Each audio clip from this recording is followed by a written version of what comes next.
Suaram is committed to continue to monitor and document human rights situations in Malaysia, and we have been producing Malaysia's civil and political human rights report since 1995. And since 1999, we start to produce annual reports without fail every year. In 2021, Malaysia continued to grapple with political turmoil rising from the infamous Sheraton move and the resurgence of COVID-19.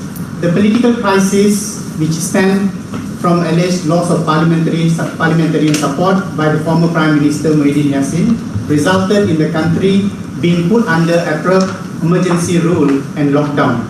The nationwide emergency announced on 12 January 2021, purportedly to curb the COVID-19 pandemic, was widely regarded as a political move by the embattled Prime Minister to suspend Parliament when his parliamentarian support was on the brink of collapse.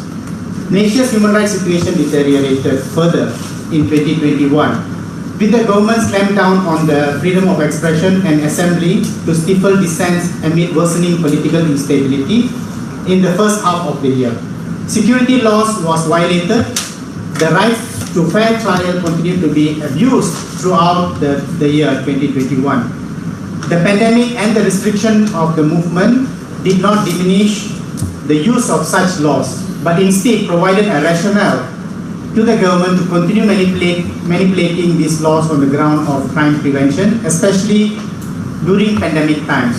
Suaram has also noted that the security laws were mainly used to tackle organized crime, while there were been occasional court judgment ruling in favor of the right to fair trial as opposed to the use of security law. Overall, there was very little political will to abolish this element of detention without trial laws. For the detail and for the statistic and data, later there will be a presentation of 2021 report with more data. So we'll just wait for that.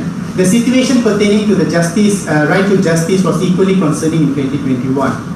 Incidents related to the police abuse of power showed no sign of decreasing, while cases of death in police custody were periodically reported. Between April and May, the series of reported deaths in police custody drew public outrage and shock. Freedom of expression suffered a major setback in Malaysia when the government manipulated its emergency power to enact fake news ordinance. Although the ordinance was purportedly meant to deter the creation and circulation of the fake news related to the COVID-19 and the emergency proclamation, the lack of parliamentary oversight and the laws resembled to the repealed Anti-Fake News Act 2018 indicates a high potential for it to be observed as a tool to silence the political dissenters.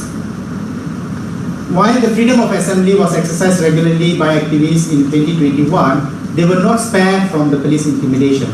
Many individuals who took part in these assemblies were investigated under the Peaceful Assembly Act 2012. Likewise, human rights defenders and political activists continue to be called up. Later, there will be a long list will be shown who are the people and the political dissenters was called after the assemblies.